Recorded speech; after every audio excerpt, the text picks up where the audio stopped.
नमस्कार, मैं अंजलि मिश्रा। स्वागत है आपका हमारे चैनल में। जेएनयू की पूर्व छात्र नेता, आपको बता दें कि शहला रशीद की मुश्किलें बढ़ने वाली है, क्योंकि दिल्ली के एलजी विनय कुमार सक्सेना ने उनके खिलाफ पुलिसिया कार्रवाई की जो आप कह सकते हैं मंजूरी है, उनके खिलाफ मुकदमा चलाने की जो मंजूरी है वो दे दी है। जी हाँ, बिल्कुल सही सुना आपने। तो जेएनयू के पूर्व छात्र नेता शहला रशीद की मुश्किलें अब काफी ज्यादा बढ़ने वाली है। 2019 में उन्होंने सेना के खिलाफ काफी आपत्तिजनक बयान भी दिया है, कई बार आपत्तिजनक ट्वीट किए हैं और गंभीर आरोप भी लगाए हैं। आखिर में यह क्या पूरा माजरा क्या है, इसके बारे में विस्तार से जान लीजिए। बता दें आपको, जेएनयू के पूर्व छात्र नेता शहला रशीद के खिलाफ दिल्ली के एलजी विनय कुमार सक्सेना ने मुकदमा चलाने की मंजूरी दे दी है। एआईएसए की सदस्य और जेएनयू छात्र संघ की पूर्व उपाध्यक्ष शहला ने भारतीय सेना को लेकर दो आपत्तिजनक ट्वीट किए थे और इसी मामले में उन पर शिकंजा कसा गया है। आरोप है कि उन्होंने अलग अलग समूहों के बीच दुश्मनी बढ़ाने के लिए यह ट्वीट किए थे। सुप्रीम कोर्ट के वकील अलक आलोक श्रीवास्तव की शिकायत के आधार पर 3/9/2019 में एक एफआईआर इस मामले को लेकर दर्ज की गई थी। 18 अगस्त 2019 को कश्मीर की रहने वाली शहला रशीद ने भारतीय सेना को लेकर दो विवादित ट्वीट जो है किए थे। पहला ट्वीट उन्होंने 18 अगस्त को 12 बजे किया था। इसमें उन्होंने लिखा, आर्मी फोर्सेस रात के समय घरों में घुसती है, लड़कों को उठा लेती है, जानबूझकर राशन जमीन पर फेंक दिया जाता है, तेल को चावल में मिला दिया जाता है। दूसरे ट्वीट में लिखा था, शोपिया में 4 लोगों को सेना के कैंप में बुलाया गया, पूछताछ जो है प्रताड़ित किया गया, एक माइक को उनके करीब रखा गया जिससे पूरे इलाके के लोगों को उनकी चीखें सुनाई दे और वे दहशत में रहे। ऐसा कर पूरे इलाके में खौफ का माहौल बनाया गया। उसी दिन भारतीय सेना ने शहला रशीद के आरोपों को सिरे से खारिज करते हुए कहा था कि ये आरोप आधारहीन है। सेना ने कहा था, ऐसी फेक न्यूज और अपृष्ट जानकारी शत्रुता की भावना से फैलाई जाती है। इसके बाद एक वकील ने शिकायत की। दिल्ली के गृह विभाग ने पाया कि मामले की प्रकृति और ट्वीट के लोकेशन के चलते सेना के खिलाफ झूठे आरोप लगाया जाना एक गंभीर मामला है। हर ट्वीट को क्रिमिनल लॉ के तहत लाने की जरूरत नहीं है, लेकिन ये मामला अलग है, क्योंकि साफ तौर पर भारतीय सेना के खिलाफ ऐसे आरोप लगाना कि जो पोस्टिंग है उनकी, इस तरीके से वो लोगों के साथ बर्ताव करते हैं, इस तरीके से ये चीज़ें करते हैं, यह आपत्तिजनक ट्वीट कहीं ना कहीं जो है काफ़ी सेंसिटिव भी है जब बात कश्मीर से जुड़ी हो, क्योंकि कश्मीर की रहने वाली है जो है शहला रशीद। और इस तरीके के ट्वीट से लोगों के अंदर एक जो है आप कह सकते हैं कि भड़काऊ ट्वीट से लोगों के अंदर रोष पैदा करना, अंदर अग्रेशन जगाना और भारतीय सेना को गलत लाइट में दिखाने का यह पूरा मामला है। तो साफ तौर पर जेएनयू के कई सारे छात्रों की प्रवृत्ति ऐसे देखने के लिए मिली है, जहां पर वो भारत के खिलाफ, भारतीय सैनिकों के खिलाफ भारत विरोधी नारे लगाते हुए देखने के लिए मिलते हैं। और ऐसे में ये जेएनयू की छात्र नेता रह चुकी हैं, उपाध्यक्ष रह चुकी हैं, और इस तरीके का ट्वीट एक इनसेंसिटिव माइंडसेट के साथ जो है इन्होंने किया है, जो इनसेंसिटिविटी दिखाता है। 2019 में बैक टू बैक जो है ये 2 ट्वीट किए गए थे।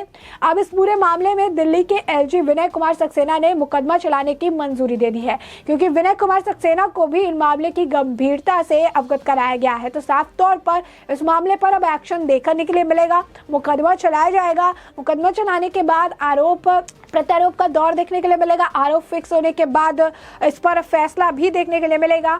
लेकिन शहला रशीद जो है इस तरीके से विवादित ट्वीट को लेकर अब उनकी मुश्किलें साफ तौर पर बढ़ेगी, क्योंकि दिल्ली एलजी का यह फैसला उनके लिए मुश्किलों का पहाड़ खड़ा करने वाला है। 2019 के ट्वीट को लेकर 2023 में एक्शन शायद ही उन्होंने कभी सोचा हो, शायद ही उन्होंने जो है कभी सोचा हो कि उनके खिलाफ केस चलाने की मंजूरी मिल जाएगी, लेकिन ऐसा ही होता हुआ नजर आ रहा है, क्योंकि जवाहरलाल यूनिवर्सिटी के पूर्व छात्रा नेता शहला रशीद की मुश्किलें अब बढ़ गई। भारतीय सेना के बारे में विवादित ट्वीट मामले में अब दिल्ली के ऊपर राज्यपाल ने संज्ञान लेते हुए जेएनयू के पूर्व नेता शेहला रशीद के खिलाफ मुकदमा चलाने की मंजूरी दे दी है। एलजी ऑफिस की ओर से ये बताया भी गया है कि दिल्ली के उपराज्यपाल वीके सक्सेना ने जेएनयू की स्टूडेंट यूनियन की पूर्व वाइस प्रेसिडेंट और आईसा की सदस्य शेहला रशीद के खिलाफ मुकदमा चलाने की मंजूरी दी गई है।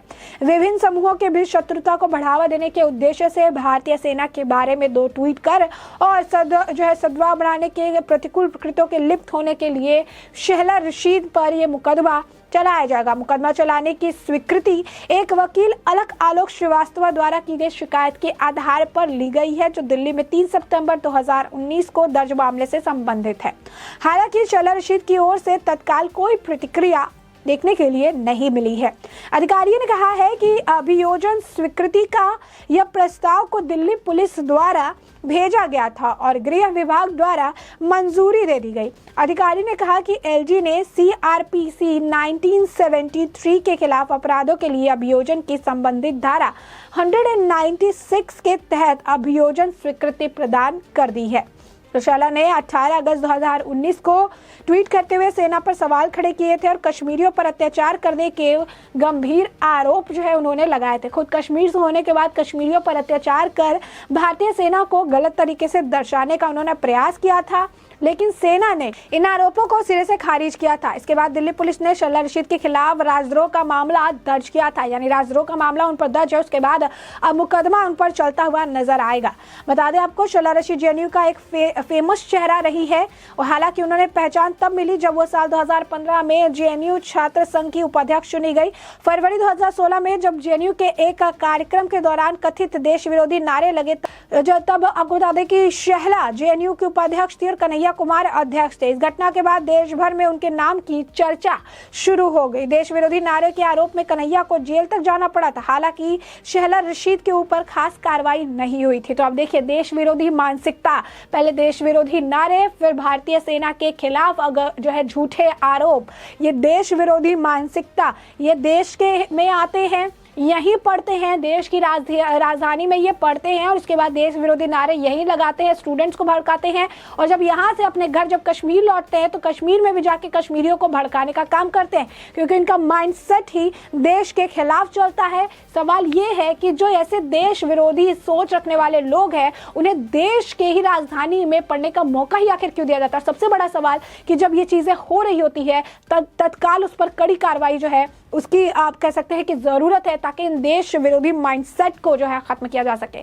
और अब आप देख सकते हैं मुकदमा चलाने की मंजूरी मिल चुकी है और जल्द इन पर मुकदमा देखने के लिए मिलेगा। ऐसे में हमने आपको ये पूरा मामला बड़े विस्तार से बताया है कि दिल्ली एलजी ने क्या कुछ एक्शन लिया है, शेहला रशीद के ऊपर एक्शन जो ये कार्रवाई हो रही है, इसके पीछे का कारण क्या है, ट्वीट में उन्होंने क्या कुछ लिखा था। अब ऐसे में अब इस पूरे मामले पर आपकी भी जो राय हो, कमेंट सेक्शन में कमेंट करके जरूर साझा करें। धन्यवाद।